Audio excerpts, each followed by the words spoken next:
This is Monocle on Fashion, a show on Monocle Radio offering exclusive insights and global perspectives on the fashion industry. I'm Natalie Theodosi, your host and Monocle's fashion director. The last 2 weeks, the fashion team has been traveling across Florence, Milan, and Paris to attend the men's fashion weeks. As the season approaches its final day, we bring you this week's episode from our Paris bureau to share our verdict on the Spring-Summer 2026 collections. Shortly, I'll be joined by some seasoned Fashion Week attendees who will be helping me dissect the big debuts we've seen here in Paris and the overarching themes that emerged from the catwalks. But first, I wanted to rewind back to Milan for some highlights from my personal favorite fashion capital, no offense to Paris.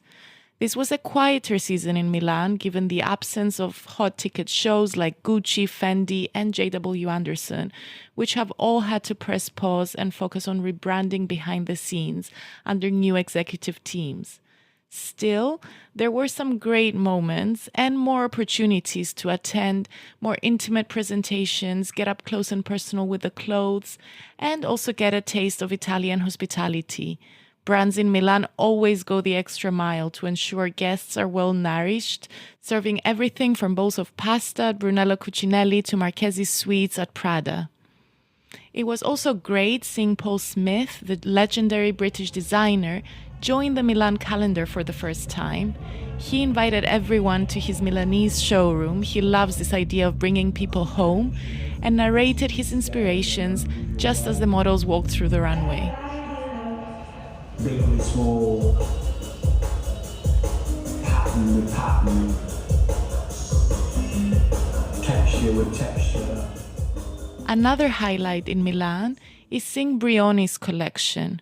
There's few brands that offer such intricate quality and invest in making one-of-a-kind handmade pieces. So seeing the Brioni collections up close every season is a real treat. It's a reminder that true luxury lies in quality and less visible details rather than spectacle and ephemeral trends. Here's a clip of creative director Norbert Stümpfel walking us through the new collection. It's always important that the clothes are not too loud, It's always more important for me to see the face, so I don't want to go too much overboard. Sometimes we do strong colors, yes, but it always should be very, very nice to the face, Then this one is our most spectacular piece. It's a very, very fine fabric, and we apply a silk ribbon which is 3 millimeters wide, and we applied every 1 millimeter to create an effect of fabric. So you see, when you look close, then you can see that the ribbon is stitched on. Beautiful. But it like still this. has this lightness and ease. Yes, even the haute couture pieces. Yeah. I was also going to ask you the colors this season especially stand out and really kind of interesting I think, shades. What were you thinking? We are always inspired by people around Rome and came to Rome. This time it was Morandi colorways. So we have the pinks, we have the yellows, we have all these kind of neutral tones which you find on his paintings, and it's kind of a calmness I want to create, a calmness because there's so much going on. So I want to have the color card very, very calm this season, very, not too much loud. I wanted something whispering, something very quiet. So even there, this is inspired when you look in the evening on a lake and you have just a ripple effect, something very gentle. Yes. Is that also similar thinking when it comes to the silhouette? Because when seeing the models, how they're kind of like floating around, exactly. It feels so easy and so exactly. laid back. You said exactly the thing what I wanted to do. All the clothes, we take out the linings, we take out the shoulder padding, we make it as light as possible for summer to create this kind of floaty look. So when he walks, the garments are like moving like in a gentle things next to him, so it's all that, and I think this is the pure luxury of Brioni. Yeah, and it's interesting you mentioned the linings because even once you open a jacket, the lining is just as beautiful, or maybe it's like a different Yeah, color inside. You think of the inside of the garments just Yes, as much? for me it's very important that outside and inside beauty. So it's both. When you look at the garment in inside, it needs to be as beautiful as on the outside. So inside out perfection. That's what I'm asking for. So we're doing a lot of unlined garments, but to take the lining out is always more special because you have to finish everything perfectly. Normally with linings, when you have a lining, you can keep the inside seams unfinished because it's covered by the lining. But if you take the lining out, the seam needs to be perfect inside and outside as well. But with our Brioni craftsmanship, it's possible. And it's have so you seen nice the jacket, the super light jackets? Yes, I've done it. The white one in the beginning. For me, it's a jacket which almost shouldn't exist because if she gets one thing wrong with the scalpel, the whole thing is gone. It's you have to have the calmness even in the making. You cannot be rushed. You have to take time. Every movement is important. It's so refreshing. You keep coming back to like calmness. Yes. Which is probably what we all need, and everything does feel rushed and everything. But you come here and it feels like people take their time, or you take your time with design and the way things are made, which is amazing that you managed to do that. To be honest, the collection, yes, it's evolving very slowly. We are showing a very classic pieces.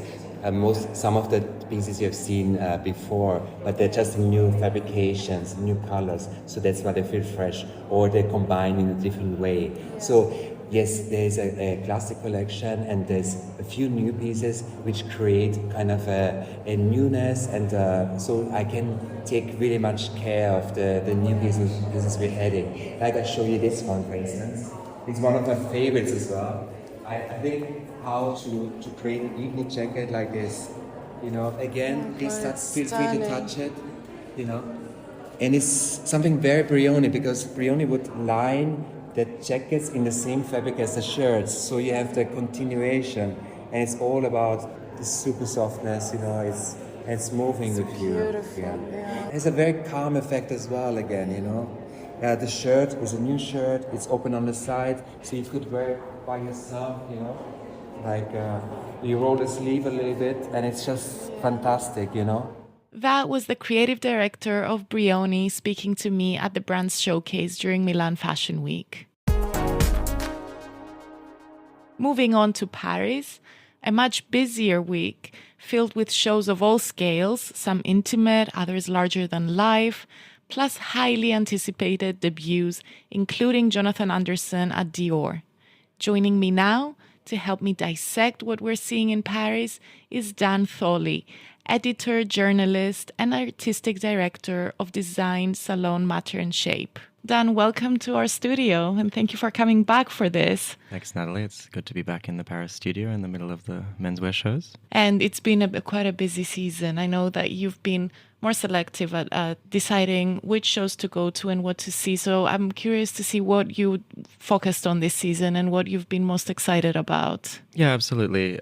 Personally, at a time when I think the fashion industry is in quite a lot of turmoil, as is our planet itself, I've personally taken one step sideways and have no longer the need, professionally or otherwise, to be at every fashion show presentation, which it is quite easy to fall into this sense of urgency during this time as a journalist in the field. But so far, this Men's Week here in Paris has been very much a mix of little showroom visits, presentations, and a couple of the larger fashion shows. But there's certainly a trend towards people either just showing during men's or women's and not both, or some brands, I could pick Grace Wales-Bonner, for instance, actually skipped a show last season and came back with a wonderful presentation at the Lycée Henri IV 2 days ago. And yeah, others are sort of telling their stories in different ways. So it's been interesting to jump in and out and sort of look for the things that I'm personally magnetized by, and not only for my own personal use or consumption, but just for what they stand for at the moment. I want to ask you about Grace Wales-Bonner and all the brands that do stand out as a highlight. But before that, I would be quite interested to hear your perspective on why we have had all these changes and the turmoil that you mentioned in the industry, and how do you move forward from that? There are just so many factors, and they affect different brands on different levels. There are huge structural problems. It's often spoken about in terms of the luxury industry, which really only affects a small percentage of very large revenue houses. And now there are all other sorts of issues happening on different levels and strata of the industry, including the sort of tension between multi-brand stores, e-tailers, the fact that many smaller labels rely on the income from those wholesalers. Others are being smarter and learning to sell through their own channels and finding certain success through that. Of course, brands that are better at building community and speaking to their own audiences personally will be able to profit from better margins by selling things to them directly, having private events, having pop-up stores and things like that where people feel that they can have access to something for a limited amount of time or in a specific place, I think is interesting as well. But I tend to try not to generalize in the way that people do, because much of the discourse around fashion is really talking about the battles between the large groups. And that's not really what the whole industry, and menswear in particular, does not work like that. I think menswear is something that has a lot of great offline channels. There are people that are very loyal to certain brands. There are people that shop with great loyalty to certain tailoring houses, to casual houses. Of course, I think there's also been a big trend away from sort of general streetwear. And so I think it's interesting and somewhat positive to see the needle sort of moving back towards a sort of softer, casual way of dressing, with still tenets of formality and archetypes of masculine dressing. But I think we've hopefully moved a bit further away from too much of this futuristic, technical kind of dressing. And if you wanted to mention specifically Grace Wells Bonner, her returning to the runway now off the back of her huge implication in the Met Gala, and more specifically in the Costume Institute's Superfine Black Tailoring exhibition, it was interesting to see her riffing off of all of that research she'd been doing for that show, centered on the black dandy and fashion at the Costume Institute at the Met in New York, and sort of channeling that into a full collection. So we saw her presentation at the Lycée Henri IV 2 afternoons ago, and she really continued her sort of Afro-Atlantic storytelling about also British tailoring and working with traditional British makers like John Smedley Knitwear and Anderson and Shepherd Tailors to work on her more elevated pieces, and then also her continuing her very, very successful collaboration with Adidas, and including that into the runway, working with her stylist Tom Guinness to knit all those stories together. As always, worked with a lot of storytelling about black figures from the past that have influenced her, literary figures. She's always a highlight, I think, for me, and I think this show was particularly strong in its proposition of very versatile and sort of elevated, simple clothes. And I think you put it exactly right, that she finds a way to really balance world building and things that are extremely tailored and beautiful, but there's also pragmatism. And it seems like there is a wave of new brands that manage to strike this fine balance and to create a community of customers that are really obsessive about their stories, but also the quality. They want to know more about fabric. I find that when I went to the Orally show, and then the Japanese brands are really resonating with customers because of that. Do you find that this is much more of a priority for the menswear customers, or for this new kind of wave of menswear customers? Well, I think the simple fact is that we've been buying clothes for a long time now, and there's been a lot of fashion shows and a lot of propositions, and menswear has a center of gravity that doesn't really waver as much as women's. You're not really experimenting as much with dramatic silhouettes and embroideries and fabrications and things like that. So we do need to start digging into those more subtle details that someone who's going to also spend a certain amount of money on a piece is going to be curious about. And that may not mean that person is an expert in what they're seeing, but I think we're at a time where, okay, people are still buying ready-to-wear and luxury clothing and handmade things, and those people may want to know that it is light, that it is comfortable, that it is sourced from a maker or a mill that has certain certification, or that is doing things with purpose. And I think Aurélie is an interesting example of that. It's not reinventing the wheel by any means, and it's also not a brand with enormous storytelling. In fact, it's kind of a bit of an anti-storytelling brand, in my opinion. It's about the garments very, very purely. You know, this show had beautiful women's swimwear styles, but that were actually knit, and the designer was sort of laughing backstage, saying maybe you shouldn't go swimming in those. I think that brand is getting a lot of interest at the moment, also through the collaboration with the stylist Charlotte Collet, who does a really beautiful job. And I think the combination between a strong designer and a stylist in menswear is something that has really continued to push certain designers forward in the last few years. It's been very important when menswear essentially is very much about product. That image comes very much through the way some of those things are styled. I think, speaking of image and someone who knows how to play with it very, very tactfully, we have to speak about Jonathan Anderson at Dior, right? And the show has just happened. I'd be very curious to hear just your first reactions, having seen a show that has been so anticipated and teased for a few weeks now, with archival imagery, the invitation to the show, which was porcelain. What did you think as a first reaction?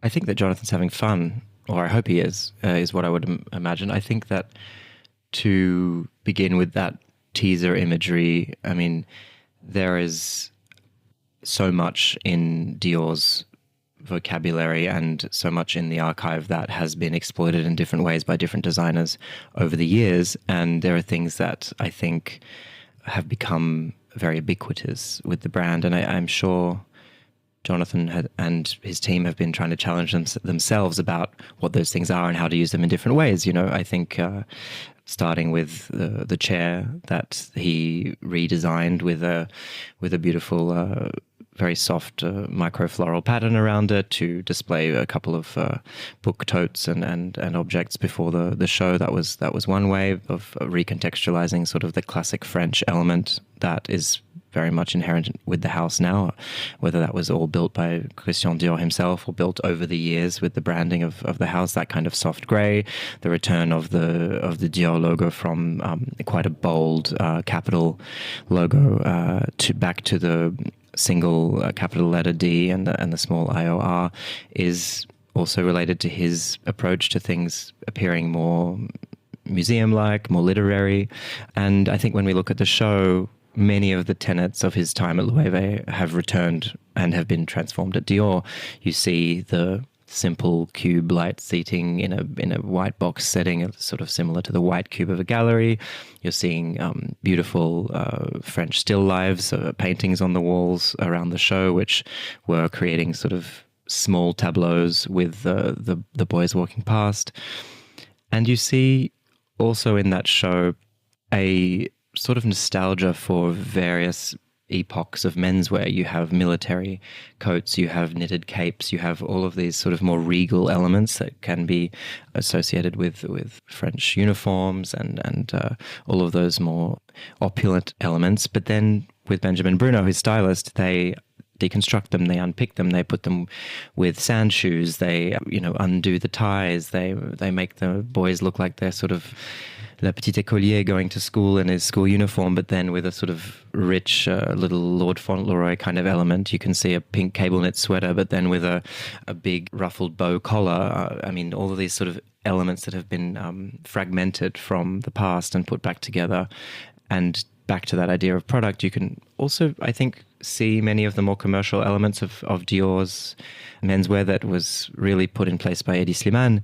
The denim, the shirting, all of these things that can be worn skinny or large, doesn't really matter. The fact is, they're putting a denim jacket on the runway at Dior still, and they're styling it in a smart way so it feels like their world. They might be styled with a exploded cargo short skirt, or they may be styled with skinny jeans. It doesn't really matter. The fact is, they're sort of playing with all of those objects which will end up in stores. There are some of Jonathan's more conceptual silhouettes in there as well. It's a really fine balance that he manages to strike between the very conceptual but also things that are commercial, things that feel really forward looking. But again, all these references to the archives. What stood out to me from what you said is also that he's having fun, he's playing around, there's humor, which is what a lot of people loved about his work at Loewe. Do you find that it does translate well onto the world of Dior, and that generally we're missing designers having fun and provoking and just being a little bit more playful with what they show? Look, I think that what he does is plays with elegance and plays with flair. And I think there are other parts of the industry where those things go into something quite kitsch. It can go into something quite loud and flashy. And I think he always does things with a certain sort of sense of elegance and of sophistication, where those things feel... They may feel nostalgic, they may feel pop, they may feel... I mean, if you go through Loewe, he's done so many different kinds of collaborations with queer artists, with manga artists, with all sorts of different aesthetics. But what brings it back together is that he does work on the craft from those houses and mixing it with the artists. He works on this idea that it's never throwaway. There's something quite heirloom about the way some of those things are created. So they do have a sense that they could come from another time, or from maybe no time in particular.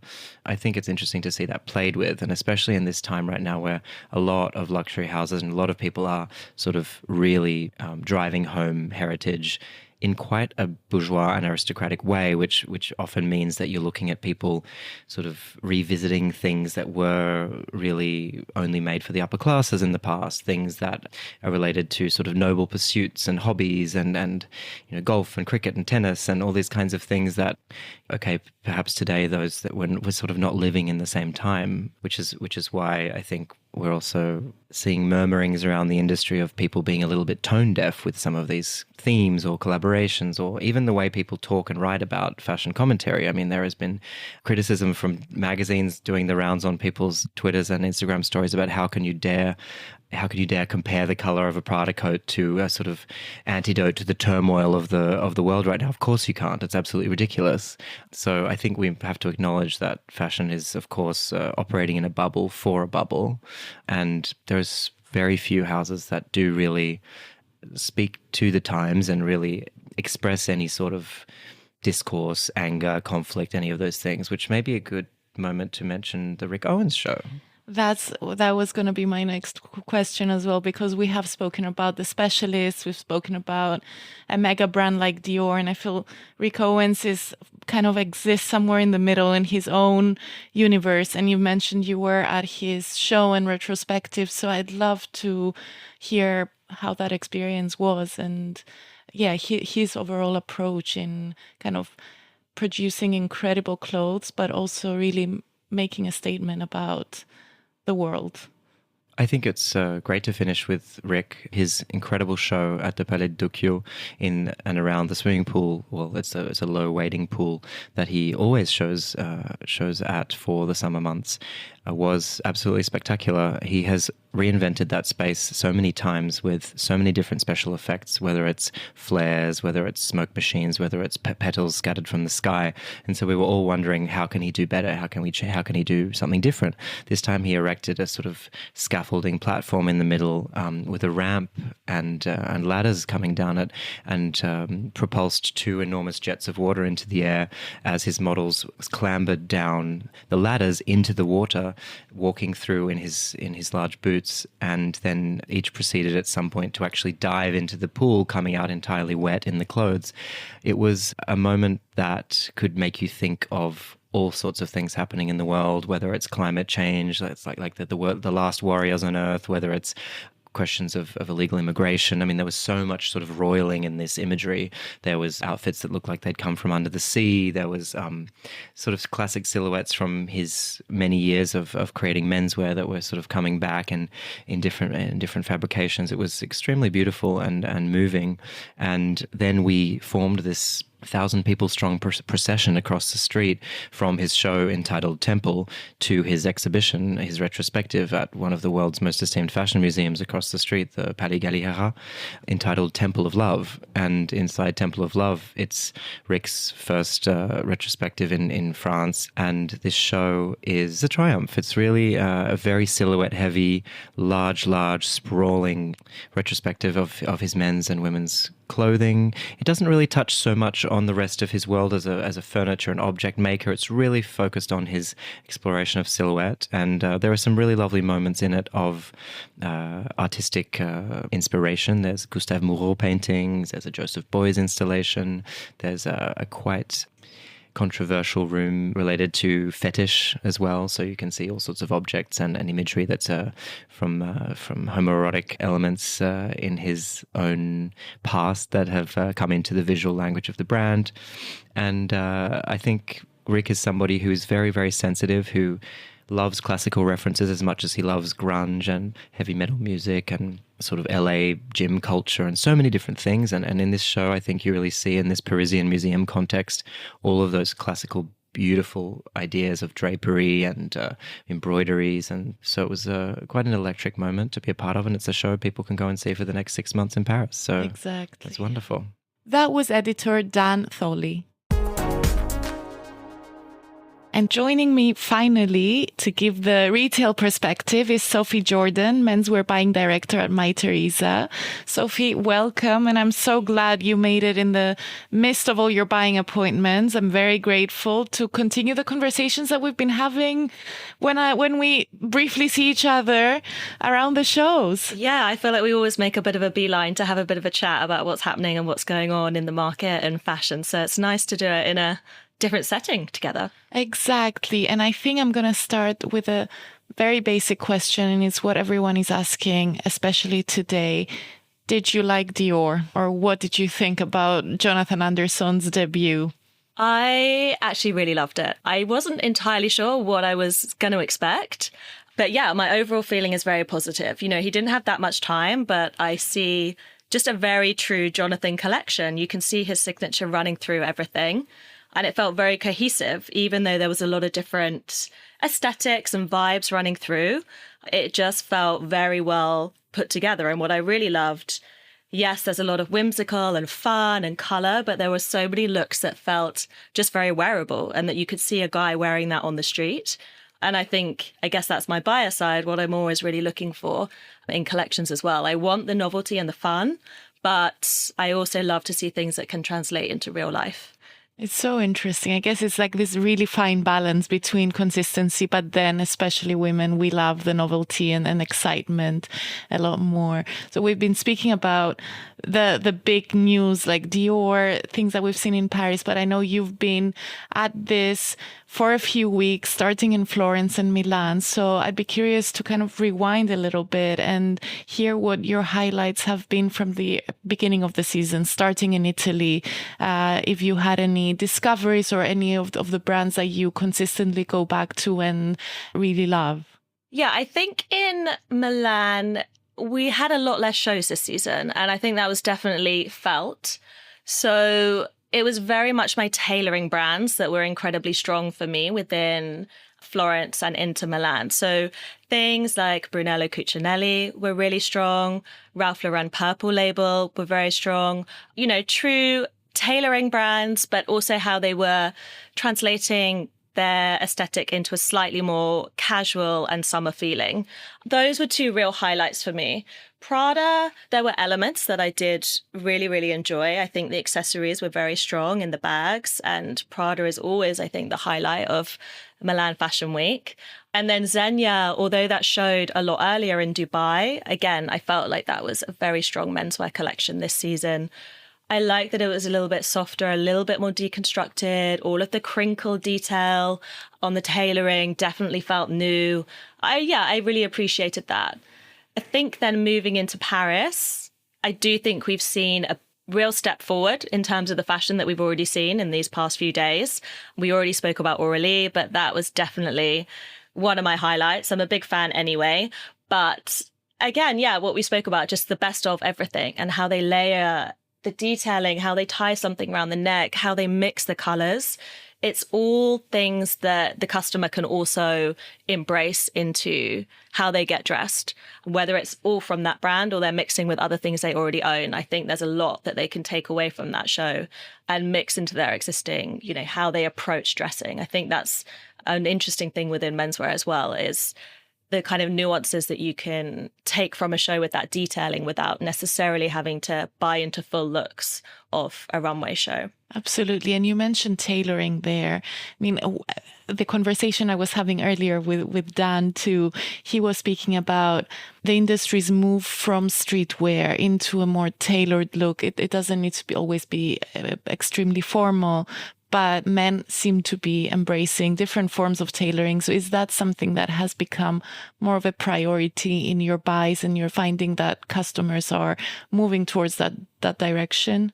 Yeah, I think tailoring has always been a very important part of our business, whether it's in the slightly more classic sense, for sure, that more conservative sense.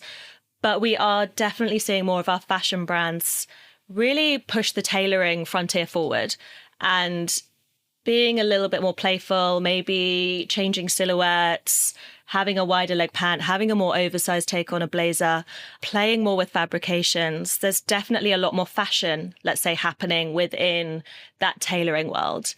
And I think where we have been so sort of streetwear focused from some brands, there's a whole generation of men who are now buying into tailoring for the first time. And their approach to it is very different, and how they want to wear it and style it. So there's much more of a casual element to the tailoring world coming forward too, which I think is very exciting. And there's a lot more, mixing and matching within tailoring, whether they're styling it back to a denim or they're mixing different colorways together. There's, just more diversity in how you can interpret the tailoring category, which I think is only a good thing for menswear. Absolutely. Aside from the tailoring world, are there any other trends that have emerged for you? Even it might be a specific item or a different kind of way of getting dressed that designers are embracing that kind of has caught your eye? I mean, speaking of tailoring, definitely tailoring back to flip-flops. The flip-flop is going to be a big new thing that I think a lot of men are going to have to buy for next season. Is that an aftermath of the Row doing their famous flip-flops, or has it been brewing for a while? I think the Row has definitely, spearheaded that. And everyone's, taken a bit of inspiration from that. So we've seen so many of them already, this market. City appropriate, colourful ones, more vacation ones, lots of different fabrications. It's definitely not a surprise. I think we kind of knew it was coming, but to see so many on the runway is quite exciting. It's nice that there's like a new and it looks quite polished and elegant. It doesn't, flip-flops are usually quite something very casual, almost sloppy, but they made it look really beautiful. I think the way that they've just executed it and how they've styled it to take something that's quite mundane and maybe a bit of a guilty pleasure for men to wear on holiday, it's now quite nice that they can, incorporate it into their city life. And a lot of them they may look like they're kind of more like plastic, but actually they are, leather. There's a lot of detail that's gone into them. So. Mm-hmm. And you've also, part of the job is also to go to showrooms and discover brands that aren't as visible, right? So I would also love to ask if there's any other discoveries that you've made this season, or brands from other markets that are showing here and are catching your eye. Yeah, I've literally just come from one new brand, which is called Salon C. Lundman, which is very, very beautiful. It's so concise as a collection, beautifully made, top fabrications, and just the message and the story behind that. It's just very beautiful. He's made what he wants to make, what he feels is a capsule collection, and he can just build on that. And the craftsmanship and small little details of how they finish the garments, that was very special to see. So that's definitely been an interesting one that we've seen in Paris. And then there's a brand that's sort of on everyone's lips at the moment, a Pressé, which is so exciting. It's very rare that you find a new brand in menswear that has such an identity, such a breadth of a collection already, and amazing fabrications with almost, the top luxury house level of quality and care and detail behind every single garment, but within much more casual, cool aesthetic. Having those two ends of the spectrum and how they come together, which I guess is quite a Japanese take where they come from, was a very, very exciting discovery that we found for Autumn/Winter 25 that's launching very soon. So there's a lot of buzz around that brand, so I'm excited. I'm glad you mentioned them, actually, because that was one of my most exciting discoveries last season. I literally knocked on their showroom door and I was like, can I come in?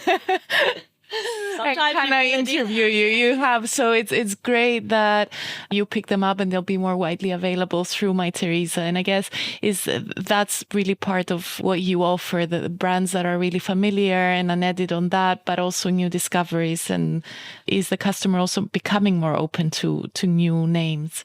I think so. I think where, the top brands, the biggest brands that we all know, there's been so much change with the creative directors happening recently. So there's been evolving aesthetics there, which haven't necessarily resonated with previous customers. They're really trying to attract different or new customers. And I think that's made many men look for other alternatives and to broaden their viewpoint on brands that are available in the menswear space. And, it goes back to how they're mixing different brands. They are more open, and lighter fashion week schedules have also given a lot more airtime to smaller, more emerging brands that we can all find the time to go and see and make a bigger moment of. So, yeah, I think it's definitely an important part of what we do when we're out on market and trying to find the right thing that we can embrace and support and know that our customer's going to love.